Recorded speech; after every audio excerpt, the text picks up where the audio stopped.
saya hanya punya 3 poin. Yaitu apa? Bagaimana kita punya kelahiran yang baik. Lalu bagaimana kita mengambil hikmah, makna, pelajaran terbesar dari pencerahan Sang Buddha. Dan yang ketiga, bagaimana kita wafat tanpa penyesalan. Bapak, Ibu, Saudara, ingin saya bagikan pengetahuan beliau hanya dalam 2 pelajaran. Oleh karena itu, Bapak Ibu fokus untuk 10 menit ke depan. Sedikit mendalam. Ya, sangat berharga. Anda pulang harus hafal 2 hal ini. Bapak Ibu Saudara, Pangeran Siddhartha lahir dengan hak khusus. Ya, lahir dengan hak khusus, lahir dengan keberuntungan. Bahasa kerennya privilege. Ya, bahasa kerennya privilege. Dihafal Bapak Ibu ya yang belum pernah dengar. Privilege. Bahasa Jawanya Bante mboten mangertos. Nah, ya. Bapak Ibu Saudara, sejauh apa, sebanyak apa hak khusus dari Sang Buddha, dari Pangeran Siddhartha belum menjadi Buddha. Beliau adalah pangeran Bapak Ibu, anak raja. Sulit sekali terlahir sebagai anak raja.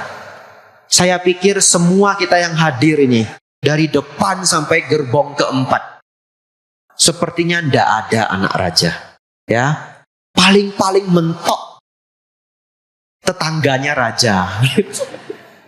Ya, nah, tetangganya raja. Ada yang datang dari Solo ya. Satu kota sama presiden yang dulu. Nah, di Indonesia ya presiden. Paling mentok Bapak Ibu ya. Barangkali, kalaupun ada sepupu jauhnya raja, kayaknya juga tidak ada. Ya, mungkin sepupu jauhnya tetangga raja. Nah, itu ada.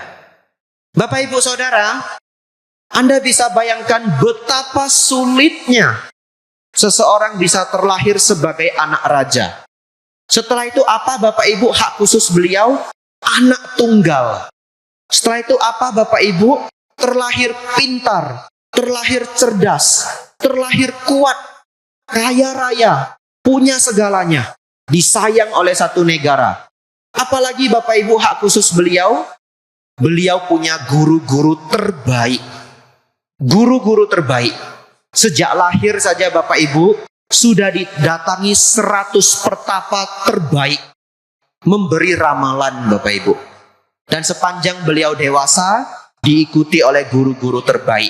Beliau belajar spiritual, belajar agama, kitab-kitab suci pada zaman itu, belajar tata negara yang terbaik semua Bapak Ibu. Semua. Tapi apakah dengan semua hak khusus itu beliau tidak perlu berjuang Bapak Ibu? Tetap perlu berjuang. Ya, kita hafal dulu ini, tetap perlu berjuang. Nanti kita masuk ke nomor 2. Tapi sebelum itu saya mau loncat dulu Bapak Ibu. Ya, mau loncat dulu. Sebelum saya loncat Bapak Ibu, saya mau nanya dulu. Sudah pada makan siang semuanya? Sudah ya? Nggak ngantuk toh? Nggak, ya. Kopinya sudah diminum? Oh belum, nggak apa-apa ya. Kuat semuanya ya. Saya loncat Bapak Ibu. Nanti Anda akan tahu kenapa Bapak Ibu juga beruntung. Begitu ya? Diikuti sampai habis. Ada satu burung Bapak Ibu. Burung jahat. Burung sangat jahat. Namanya burung kedasi. Ya. Pernah dengar Bapak Ibu? Pernah. Ada yang belum pernah? Ada juga ya. Burung kedasi. Bapak Ibu Saudara, seberapa jahat burung ini? Burung ini Bapak Ibu Saudara, saking malesnya, tidak mau jaga anaknya Bapak Ibu. Ya, Jadi caranya dia cari burung lain yang lebih kurang telurnya mirip sama telur dia. Dia cari. Kadang rodo mirip, kadang nggak terlalu mirip. Ya. Setelah itu bagaimana Bapak Ibu? Ketika induk burung itu tidak ada, pergi mencari makan, Bapak Ibu bayangkanlah sarang burung telurnya 3 Bapak Ibu ya. Atau telurnya 4, burung kedasi ini datang. Lalu dia jatuhin Bapak Ibu. Dia sepak telur yang lain, entah 1 entah 2. Jatuh pecah Bapak Ibu. Ya. Jadi 4 ditendang 2, tinggal 2. Lalu bagaimana? Dia nitip 1. Ini jahat Bapak Ibu ya. Nah, dia nitip 1. Akhirnya ada berapa telur di sarangnya? 3. Pergi dia kabur Bapak Ibu. Ya. Lalu bagaimana? Burung ini masih berpikir itu anaknya, itu telurnya. Dibesarin Bapak Ibu. Dibesarin, ditungguin, dieram. Belum selesai sampai di sana. Drama dari burung kedasi ini. Ya, belum selesai. Begitu burung kedasi ini pecah, apa istilah bahasa Indonesianya? Menetas. Nah, saya kok kayak bukan orang Indonesia ini ya. Menetas saja lupa Bapak Ibu ya. Menetas Bapak Ibu. Mata saja masih ketutup Bapak Ibu Saudara. Ini burung kecil ini, bulu belum ada ya. Mata masih ketutup. Dia dengan kekuatannya, dia dorong telur yang lain. Syukur-syukur jatuh 1. Kalau dia kuat jatuh semua Bapak Ibu. Kadang-kadang dia pun jatuh Bapak Ibu. Nah itu yang sial. Bayangkan Bapak Ibu dengan sekuat tenaga, mata tertutup, dengan pundaknya, dia lengketkan ke telur yang lain, dia dorong dengan kakinya mundur dia Bapak Ibu. Itu telur akan keluar dari nestnya, dari sarangnya, kluk jatuh. Kalau jatuh 1, syukur. Kadang jatuh 2. Betapa sedihnya induk burung itu. Betul Bapak Ibu? Tapi dia tidak tahu. Dia tidak tahu. Ketika emak burung datang Bapak Ibu, ya dia pikir, telur saya dimakan ular. Atau apalah yang dia pikirkan Bapak Ibu. Saya tidak pernah jadi burung Bapak Ibu ya. Kalau pernah pun sudah lupa. Tetapi Bapak Ibu Saudara, burung ini akan dibesarkan oleh induk tersebut. Seperti halnya anak sendiri. Setelah besar Bapak Ibu, pergilah anak haram ini. Ya, inilah sinetron singkat. Anak haram kedasi. Ya, Bapak Ibu Saudara, jahat enggak Bapak Ibu? Jahat. Dari lahir saja sudah jahat Bapak Ibu. Ya. Apa hubungannya Bante? Apa hubungannya dengan Sang Buddha? Apa hubungannya dengan privilege? Hak khusus. Tadi kita setuju Pangeran Siddhartha punya hak khusus Bapak Ibu setuju? Hak istimewa ya. Ya ini bahasa yang paling pas. Sekarang Bapak Ibu yang duduk di depan saya, yang datang sejauh dari tempat yang jauh maupun dekat ke wihara ini, Wihara Sasana Paramita Rejosari, ya, Anda punya hak istimewa. Anda punya keberuntungan. Apa keberuntungan Anda Bapak Ibu? 1. Anda bukan orang jahat. Ya. Ya, kita tidak lahir sebagai burung kedasi. 10 tahun saya berjubah Bapak Ibu. Sebagai samanera dan sebagai biku, saya belajar satu hal. Saya belajar satu hal. Yaitu apa? Sungguh sulit manusia untuk berubah. Ya, sungguh sulit. Kalau seseorang itu datang ingin belajar, bergabung ke Sangga Theravada Indonesia sebagai samanera, ya, Ini ndak sebut nama Bapak Ibu ya, ndak sebut siapa, ndak. Pengalaman saya 10 tahun. Dan sudah menjadi kewajaran, Samanera masuk 7 Bapak Ibu, yang jadi biku mungkin cuma 2 ya. Masuk 6 Bapak Ibu, yang jadi biku mungkin cuma 3. Tapi bukan itu. Ada yang pulang karena memang cuma ingin belajar setahun, ada ya. Dapat izin orang tua cuma setahun, ada. Ada yang merasa, oh ini sulit, saya ndak cocok, ada. Tapi satu hal yang saya petik Bapak Ibu, manusia sangat sulit berubah. Yaitu apa? Kalau seorang murid, ketika dia baru masuk bulan pertama, kami sebagai pembina, kami sebagai guru, melihat karakternya baik. Umumnya baik terus. Ya, baik terus. Tapi kalau ketika baru bergabung Bapak Ibu Saudara, karakternya ada yang kurang baik. Kurang baiknya apa Bante? Misalkan, ini yang paling parah. Kalau dinasehati marah Bapak Ibu. Tak ulangi ya. Kalau dinasehati dia marah. Umumnya tidak berubah. Ya, ditungguin 5 tahun pun tidak berubah. Ditungguin 10 tahun pun tidak berubah. Syukur-syukur tentu kita semua menunggu ada perubahan, tapi tidak. Ya, dan mungkin sebagian akhirnya pulang Bapak Ibu. Tetapi bukan itu maksud saya. Tapi sebagai pengingat Bapak Ibu, manusia sangat sulit untuk berubah. Oleh karena itu Bapak Ibu Saudara, saya menganggap semua yang hadir siang hari ini, Anda adalah orang beruntung. Kenapa? Anda datang dengan kebaikan hati. Karena kalau kita lahir sebagai burung kedasi Bapak Ibu, PR kita berat. Ngerti maksudnya enggak? Ya? Kita ingin capai tingkat kesucian Bapak Ibu. Kita ingin capai alam surga. Betul Bapak Ibu? Ingin lahir di surga atau neraka Bapak Ibu? Surga, enggak mungkin ada yang jawab neraka lah, enggak mungkin. Ya toh? Ingin mencapai kesucian atau berputar-putar di samsara Bapak Ibu? Kesucian, sudah barang tentu Bapak Ibu Saudara. Tetapi, lebih sulit mana? Terlahir baik atau terlahir jahat? Terlahir baik. Bapak Ibu Saudara, saya akan lanjut ke nomor 2. Tapi, saya ingin Anda bersyukur.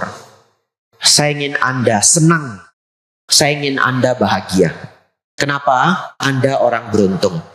Saya yakin Anda yang datang kemari, semoga mayoritas punya kebaikan hati. Anda lahir punya kesabaran, ya. Anda lahir punya meta, senang membantu orang lain. Setiap karakter-karakter baik yang Bapak Ibu sudah miliki, itulah hak istimewa Anda, ya. Dan setiap orang dapatnya lebih kurang Bapak Ibu ya. Mau dapat semua sulit. Bante, saya orangnya baik hati Bante. Kalau berdana saya enggak hitung-hitungan. Tapi saya rodo galak Bante. Gitu ya? Ya enggak apa-apa. Berarti PR-nya apa? Ngurangin galak. Datang lagi yang lain. Saya enggak pernah galak loh Bante. Saya baik sekali. Anak-anak aja enggak pernah saya marahin. Lalu anaknya protes, tapi kamu pelit mak, gitu. Iya toh? Nah, PR setiap orang berbeda-beda, tapi saya yakin Anda datang dengan hak istimewa. Kalau enggak, Anda enggak duduk di sini. Nomor 2 Bapak Ibu. Karena sebenarnya saya sedang membahas Tri Suci Waisak Bapak Ibu, ya. Saya sedang membahas Tri Suci Waisak. Satu apa Bapak Ibu? Kelahiran Sang Buddha. Yang kedua apa Bapak Ibu? Pencerahan Sang Buddha. Yang ketiga apa? Wafat Sang Buddha. Oleh karena itu saya hanya punya 3 poin. Yaitu apa? Bagaimana kita punya kelahiran yang baik. Bapak Ibu sudah punya kelahiran yang baik. Lalu bagaimana kita mengambil hikmah, makna, pelajaran terbesar dari pencerahan Sang Buddha. Dan yang ketiga, bagaimana kita wafat tanpa penyesalan. Bapak Ibu Saudara, baik. Bapak Ibu, Bodhisatta atau Samana Gotama atau Pertapa Gotama, beliau berjuang sangat berat. Dari umur 29 tahun sampai umur 35 tahun. Dari satu guru ke guru yang lain. Semedi, bertapa, praktik Bapak Ibu. Dan akhirnya di umur 35 tahun, beliau mencapai pencerahan. Bapak Ibu Saudara, perjuangan beliau selama 6 tahun. Sangat lama. Ingin saya bagikan pengetahuan beliau hanya dalam 2 pelajaran. Oleh karena itu, Bapak Ibu fokus untuk 10 menit ke depan. Sedikit mendalam. Tetapi, apakah berharga? Perjuangan beliau 6 tahun disampaikan dalam 10 menit. Berharga enggak Bapak Ibu? Ya, sangat berharga. Anda pulang harus hafal 2 hal ini. Kalau Bapak Ibu pulang enggak hafal 2 hal ini, sepertinya Anda datang jauh-jauh, dapatnya sedikit. Ya, 6 tahun perjuangan Sang Buddha dalam 2 pelajaran ini. Yang pertama, hafal Bapak Ibu ya. Tanha ditambah awija sama dengan dukkha. Ya, bahasa Palinya dulu. Nanti kita jelaskan. Mari bersama-sama Bapak Ibu, tanha ditambah awija adalah dukkha. Ya, Bapak Ibu bahkan ikut sampai nadanya saya Bapak Ibu ya. Apa itu tanha Bante? Nafsu, keinginan. Apa itu awija Bante? Kebodohan, ketidaktahuan. Apa itu dukkha Bante? Penderitaan. Bapak Ibu Saudara, sampai yang gerbong paling belakang. Nafsu, keinginan ditambah kebodohan batin adalah penderitaan. Setuju Bapak Ibu? Tak ulang lagi ya. Nafsu, keinginan ditambah kebodohan batin adalah penderitaan. Artinya apa Bapak Ibu Saudara? Artinya penderitaan itu kita yang buat sendiri. Ya, bukan tetangga yang buat Bapak Ibu. Ya, bukan mertua, bukan menantu Bapak Ibu. Kalau Bapak Ibu menderita, entah kapanpun itu, yang buat siapa Bapak Ibu?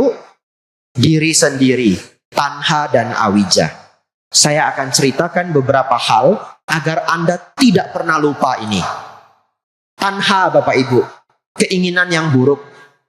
Keinginan yang disertai oleh kotoran batin. Kalau keinginan yang baik apa Bante? Canda. Ya, canda. Tapi tidak saya bahas siang hari ini. Kalau Bapak Ibu supaya nggak lupa sama tanha, ingat Bhikkhu Dewadatta. Ya, siapa itu Bante? Bhikkhu Dewadatta adalah seorang Bante senior, murid Sang Buddha. Tetapi dia ingin membunuh Sang Buddha. Kenapa ingin membunuh Sang Buddha? Karena nafsu keinginan ingin menjadi pimpinan sangga. Ya, padahal tugas seorang bhikkhu itu hanya satu Bapak Ibu, yaitu mencapai nibbana. Kalaupun ada tugas-tugas yang lain, yang ada adalah tugas-tugas kebaikan Bapak Ibu. Tetapi dia lupa tugas ini. Dia berpikir dia harus menjadi pimpinan sangga. Akhirnya dia mencoba membunuh Sang Buddha berulang-ulang. Yang paling terkenal tadi Bapak Ibu sudah baca. Ya, dengan segala cara dia lepaskan gajah yang galak agar lari ke tempatnya Sang Buddha. Kalau tertabrak pasti mati Bapak Ibu ya. Kalau Bapak Ibu belum pernah lihat gajah betulan itu Besarnya minta ampun Bapak Ibu, ya. Satu pintu ini penuh Bapak Ibu. Gajah yang besar itu. Tapi kalau Bapak Ibu ketemu gajah yang kecil, berarti itu jenisnya yang kecil. Tidak semua gajah itu raksasa. Ada yang cuma setengah raksasa, ya. Kalau lebih kecil lagi, Anda ketemunya anak gajah Bapak Ibu, ya. Tapi beberapa jenis gajah Afrika itu besarnya minta ampun Bapak Ibu. Bapak Ibu Saudara, gajah yang sangat besar dilepas. Tetapi karena cinta kasih Sang Buddha, begitu gajahnya mendekat, gajahnya ngerem Bapak Ibu, ya. Bapak Ibu tolong tidak perlu lepaskan apa-apa untuk menabrak saya, ya. Tidak akan ngerem Bapak Ibu, ya. Nyawa saya yang ngerem Bapak Ibu, ya. Bapak Ibu Saudara, Biku Dewadatta mempersiapkan batu besar Bapak Ibu, menunggu Sang Buddha melewati daerah di bawahnya batu tersebut. Lerengnya, menunggu beliau melewati lereng. Begitu Sang Buddha lewat, batu itu dilepas Bapak Ibu, menggelinding ke bawah. Tetapi tidak sanggup membunuh Sang Buddha. Sang Buddha hanya tergores. Tapi Bapak Ibu Saudara, kendati pun Sang Buddha hanya tergores, itu sudah merupakan akusala garuka kama, yaitu karma buruk yang terjahat. Apa saja Bante akusala garuka kama? Membunuh ibu sendiri, membunuh ayah sendiri, membunuh seorang arahat, memecah belah sanggah, dan tadi yang sudah saya sebutkan, melukai Sang Buddha. Akhirnya singkat cerita Bapak Ibu, setelah semua kejahatan Biku Dewadatta bertumpuk, tiba-tiba bumi berguncang. Dia ditelan oleh bumi Bapak Ibu, jatuh ke alam neraka. Pertanyaan saya, siapa yang menyebabkan Biku Dewadatta jatuh ke alam neraka Bapak Ibu? Dirinya sendiri. Padahal dia sudah di sampingnya guru Bapak Ibu. Sudah di sampingnya guru. Nibbana sudah sebegitu dekat. Coba kita renungkan Bante Anggulimala. Betul Bapak Ibu? Bante Anggulimala dengan karma buruk segudang Bapak Ibu. Tapi dia mau mendengarkan nasihat Sang Buddha. Mencapai arahat enggak Bapak Ibu? Capai. Oleh karena itu, Bapak Ibu harus pulang mengingat hal ini. Jangan sampai kejahatan kita, nafsu keinginan kita yang jahat ini menerkam kita sendiri. Itu adalah apa? Tanha. Nomor 2, awija. Awija. Agar Bapak Ibu tidak lupa dengan awija, Bapak Ibu boleh mengingat Pancawagiya Bhikkhu, ya. Pancawagiya Bhikkhu. Apa itu Bante? 5 pertapa penyiksa diri.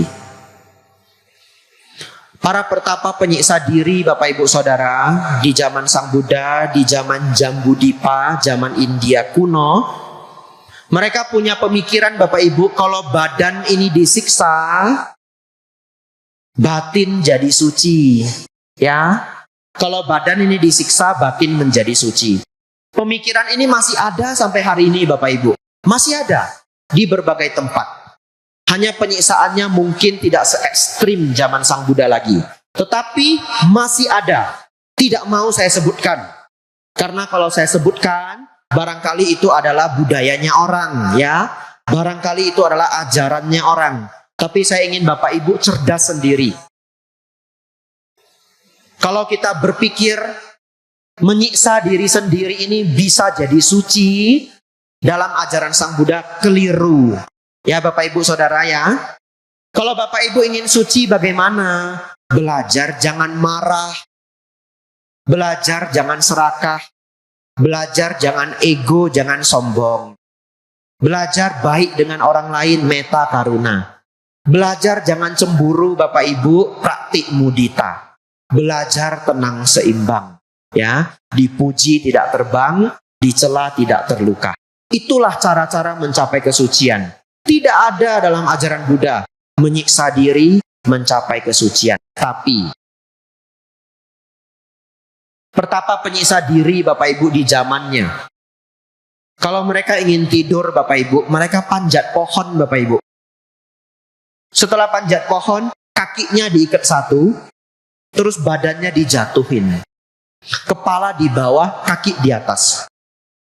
Kaki terikat Bapak Ibu. Itu sakit kepalanya Bapak Ibu. Itu sakit kepalanya seperti kepala mau pecah Bapak Ibu. Lalu selang kanan ini akan terluka, akan cedera, karena kaki diikat satu. Itulah diulang-ulang.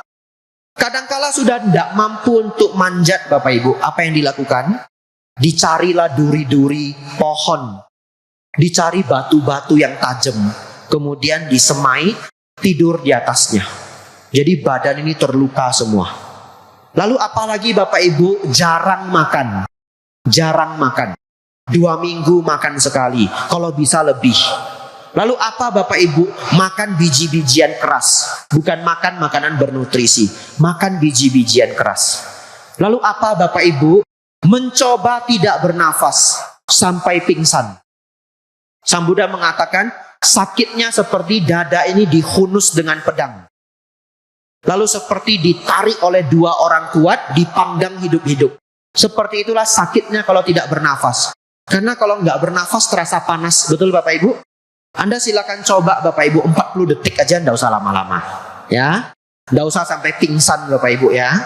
Tapi di zaman dulu para pertapa, mereka menahan nafasnya sampai pingsan Bapak Ibu. Tapi tidak akan mati. Kenapa tidak akan mati? Begitu pingsan badan ini otomatis bernafas. Ketika bangun bagaimana? Tahan nafas lagi. Diulang-ulang, diulang-ulang. Semenyakitkan itu. Menderita atau bahagia Bapak Ibu? Menderita. Tapi apakah para pertapa ini orang jahat? Bukan. Apakah dia ada kebencian, ada dendam Bapak Ibu? Tidak ada. Apakah dia serakah Bapak Ibu? Tidak. Apa yang terjadi pada para pertapa ini? Enggak ngerti. Ya, enggak ngerti. Atau salah mengerti. Itulah yang kita sebut awija. Wija itu paham, tahu, pengetahuan, pengertian. Tidak. Awija, enggak punya pengetahuan, enggak ngerti. Terus Bante, supaya kita enggak awija bagaimana? Datang ke wihara, ya. Datang ke wihara, jangan setahun sekali Bapak Ibu, ya. Ya, di tempat Bapak Ibu masing-masing, karena banyak yang datang dari jauh juga. Di mana ada wihara di tempat Bapak Ibu Saudara, rajin datang, ya. Sebulan 4 kali boleh. Sebulan 2 kali ya masih boleh, nah ya. 2 bulan sekali Bante, ya mulai kebangetan, ya. Ya. Tempat Anda masing-masing datang. Maka semakin sering kita mendengar uraian para Bante, uraian para guru, pengertian-pengertian itu dapat. Tanha ditambah awija sama dengan duka. Semoga Bapak Ibu tidak pernah melupakan itu.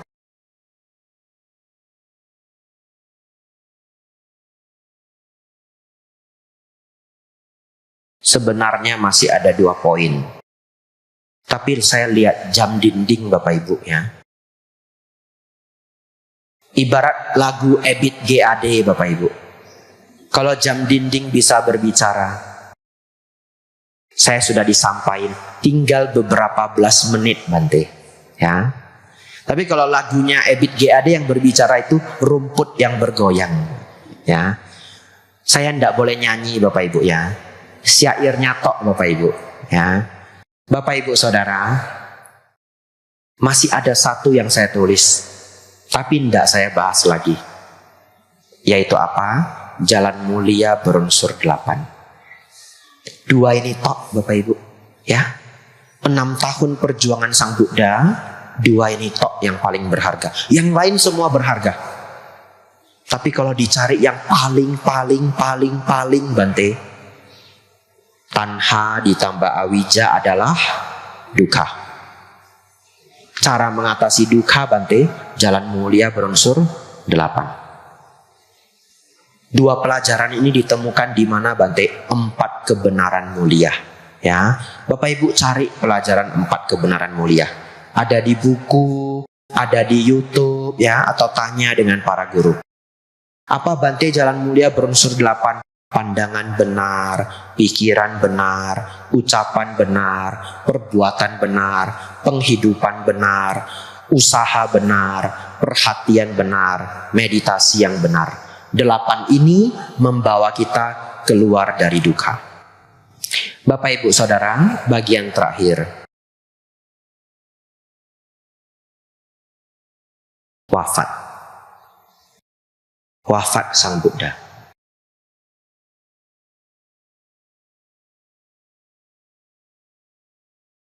Bapak Ibu Saudara, bagaimana sebagai manusia, wafat yang terbaik itu seperti apa?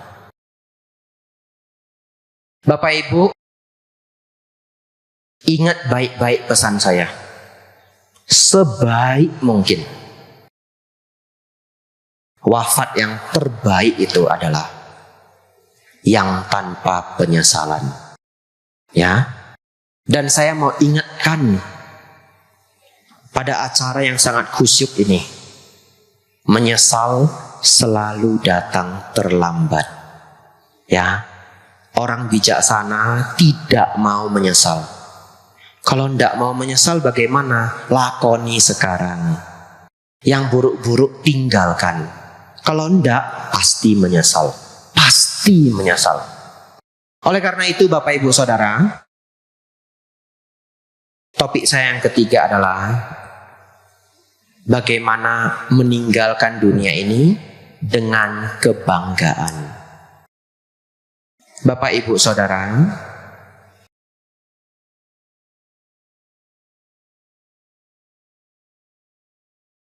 biasanya cerita ini berpasangan. Satu yang jahat, satu yang baik. Tapi sore hari ini tak ceritakan yang baik aja. Kalau yang jahat betulan Bapak Ibu, ndak tak ceritain hari ini. Yaitu seseorang yang jahat betulan, mendekati hari ajalnya, dia sangat ketakutan menghadapi kematian. Tapi pesannya hanya janganlah berbuat jahat. Tapi saya punya satu cerita yang baik. Tak terawang dulu, orangnya datang enggak? Ya, orangnya enggak datang Bapak Ibu. Sopo Bante, enggak boleh tahu. Ya, ada seorang umat Buddha yang baik Bapak Ibu.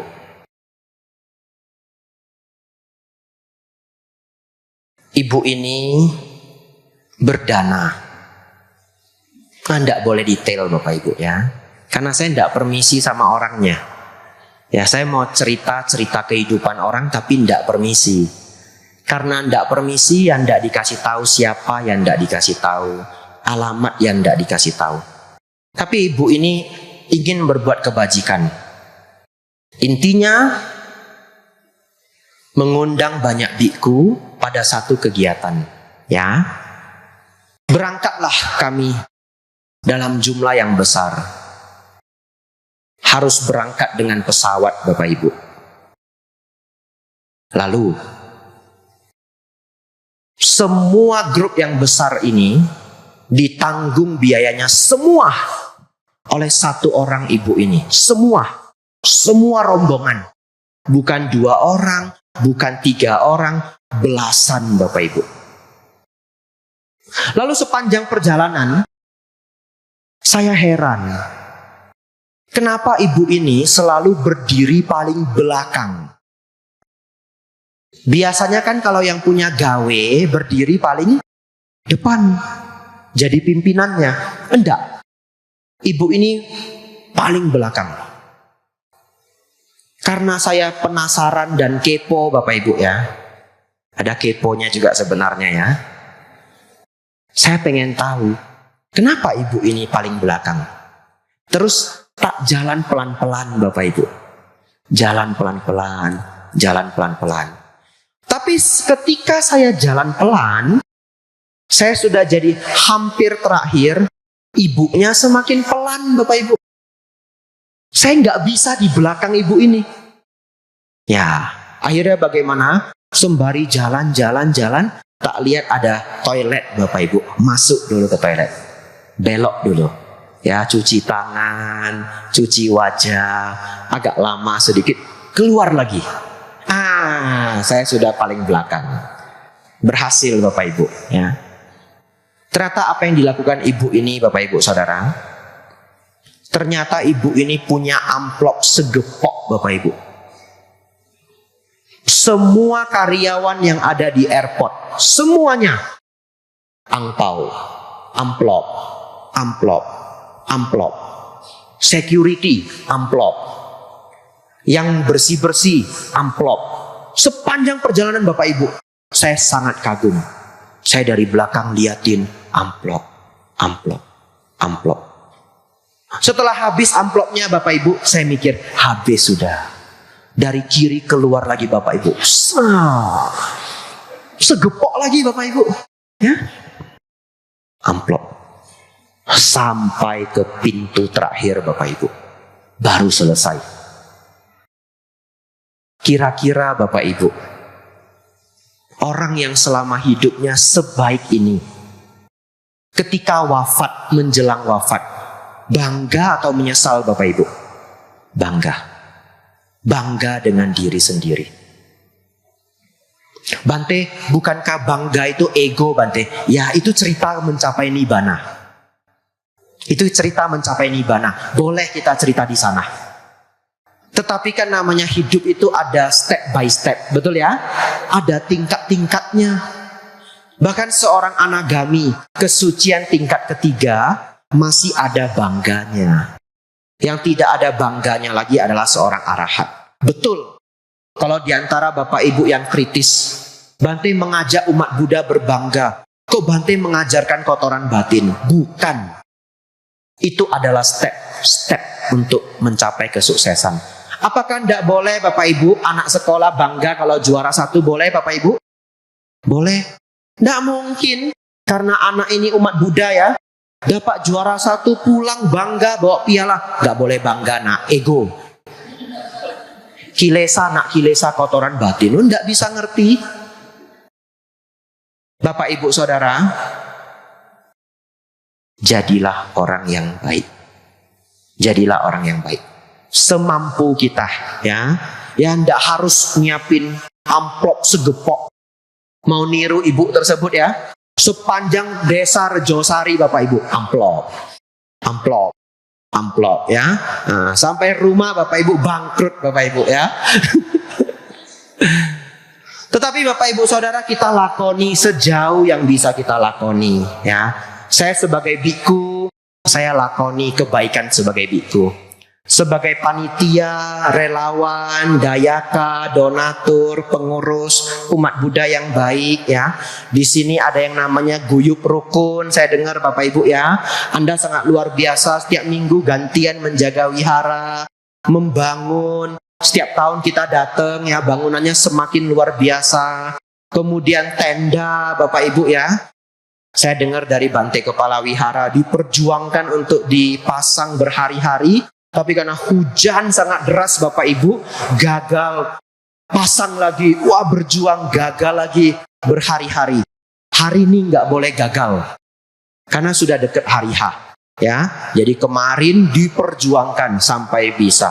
Bapak Ibu lihat beneran hujan gerimis. Bapak Ibu kena hujan enggak Bapak Ibu? Tidak kena hujan. Berkat siapa? Kebaikan dari para relawan, para pengurus. Itulah Bapak Ibu Saudara, kebanggaan yang akan dibawa sampai akhir hayat. 5 menit terakhir Bapak Ibu ya, 5 menit terakhir. Nambah.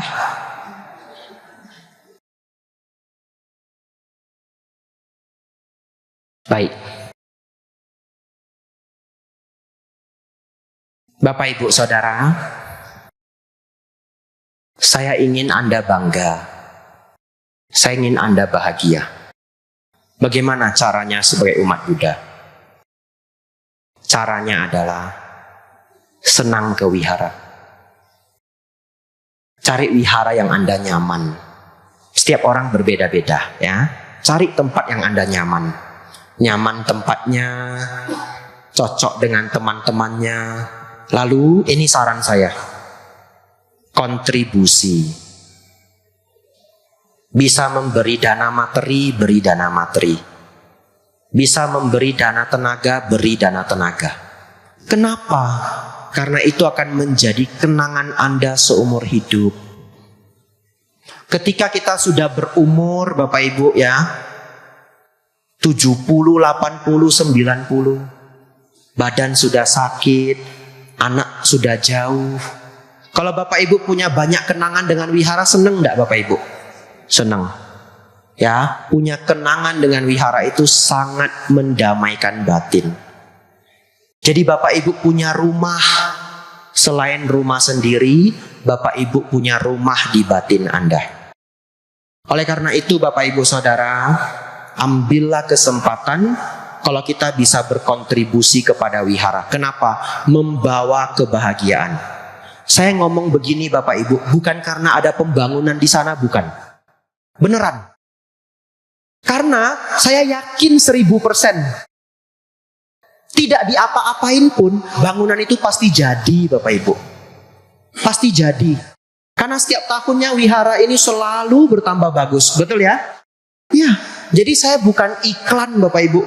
Kalau tahun lalu saya mencoba iklan candi Bapak Ibu. Sudah jadi candinya. Tapi tahun ini saya berpikir, tidak mau iklan lagi. Pasti jadi itu di depan. Ya.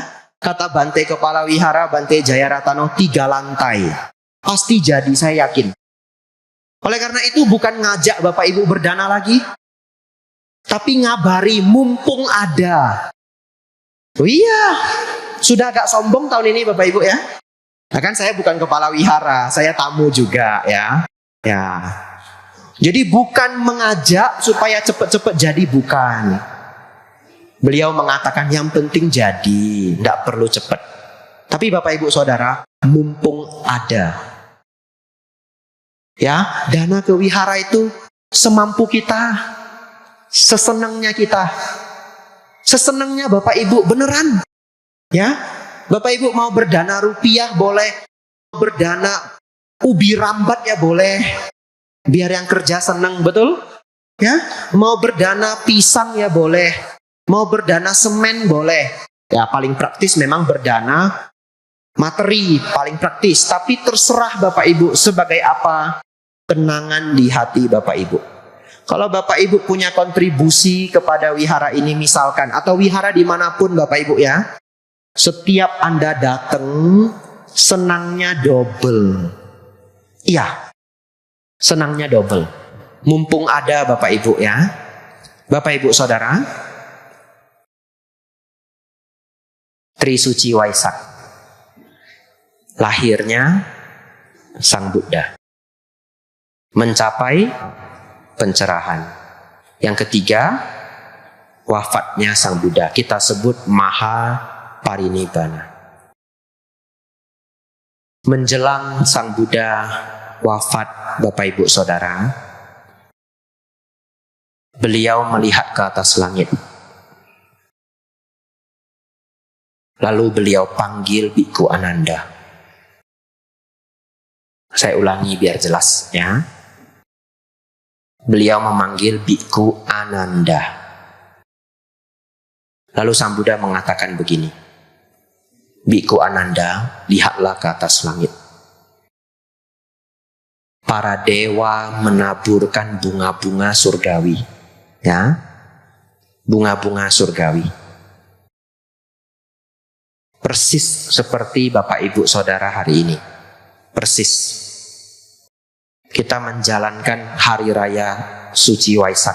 Ada bunga-bunganya Bapak Ibu? Ada. Kita pasang bunga. Ya.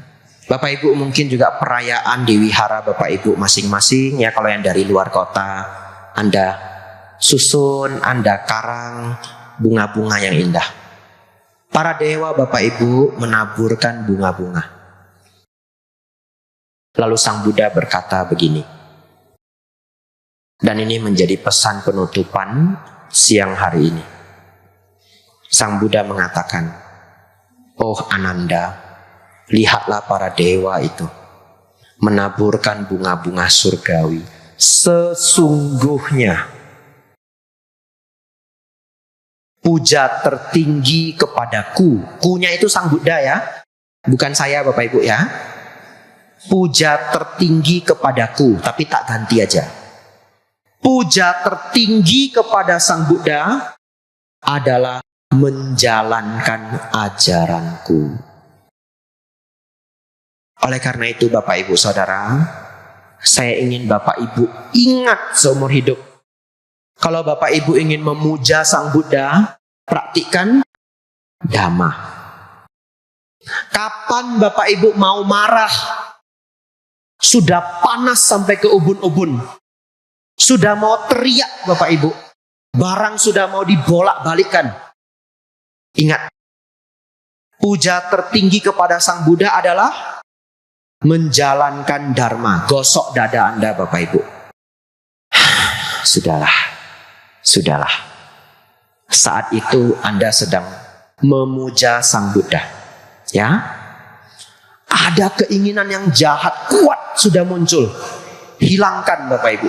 Segera hilangkan. Bapak Ibu yang duduk dari gerbong 1 sampai gerbong keempat. Kalau Bapak Ibu punya benci, punya dendam dengan siapapun, selesai kegiatan ini, hapus Bapak Ibu. Ya, hapus semua. Jangan benci siapapun, jangan dendam siapapun. Apapun alasannya. Dia pukul saya, Bante. Dia ngambil harta saya, Bante. Dia mengkhianati saya. Apapun itu, hapus. Kenapa? Karena itu adalah puja tertinggi kepada Sang Buddha.